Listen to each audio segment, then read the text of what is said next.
The pick is in.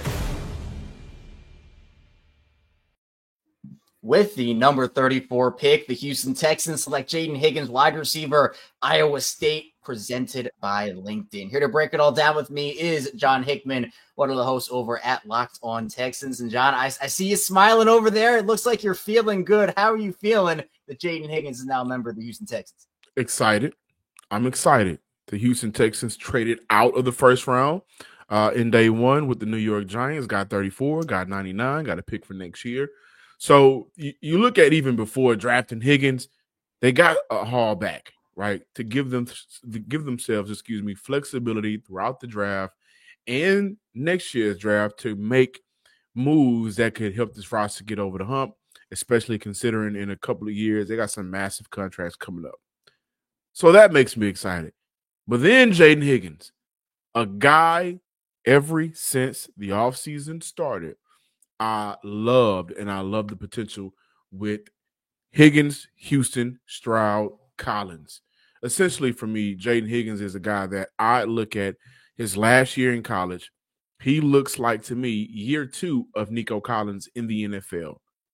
And so you pair that with Nico on the other side, a player who is the leader in that locker room for the wide receiver position. Oh, my goodness, Houston Texans fans, you are getting a dog. Talk to me a little bit about what Jaden Higgins brings, some of the strengths that he's going to bring to this Houston Texans offense. You mentioned the Nico Collins comparison, looks a little bit like him in year two. What intrigues you the most about him next to Nico Collins in this offense?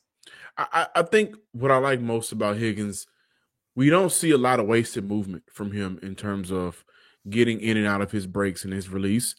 So there's not a lot of just wasted steps. He gets to the point where he needs to get to and gives his quarterback an opportunity to make the throw. Big-bodied receiver, a little bit twitchier than most people would expect, right? Good hands, doesn't drop a lot of passes.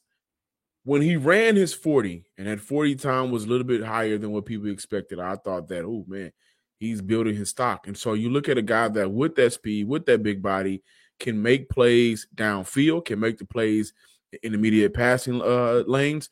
And also, man, he's just hard to bring down. So for me, Higgins was a guy that, again, he needs to clean up some things, right? He is still raw in some areas, but he'll be with the Houston Texans and a quarterback and a coaching staff and Nick Caley who will utilize his strengths. And don't be surprised if by the end of his rookie year, we see a 70-30, 60-40 split of him playing on the inside, getting some slot opportunities where he can get those opportunities, those one-on-ones to create those mismatches and make plays. Now, you mentioned Houston traded out of the first round. They've added some additional draft capital. John, where do you want to see Houston go from here now that you got Jaden Higgins on the board? Offensive line. Now, this is where Houston has felt comfortable about the guys that they brought in and letting go of Laremy Tunsil, right, who's now in Washington. And Washington did a good job of bringing over Josh Connerly in day one of the draft, make sure that offensive line is beefed up. But they still need to rework that offensive line. So I'm curious to see at 58, does Houston stay there? Do they use some of those picks that they acquired later in the draft to leverage, to move up, to maybe get the best guard available? Because I think that they're comfortable with their tackle situation. Interior is where you want to see the Houston Texans maybe get better. But I would go to offensive lineman. I wouldn't be shocked if they win another weapon for C.J. Stroud. This wide receiver room, as of right now, features Nico Collins and Christian Kirk. No Tank Dell. Stephon Diggs is out. You can't bank on Xavier Hutchinson. You can't bank on John Mechie. Braxton Berrios was brought over in the offseason. He's never been like a 1, a 2, a 3, and hardly a 4. Justin Watson the same. So adding weapons to that room would be ideal as well. But I think right now for Houston, it'll definitely be an offensive pick, or the best D tackle available could be Turner. We're continuing coverage of the Houston Texans. Subscribe to Locked On Texans wherever you get your podcasts.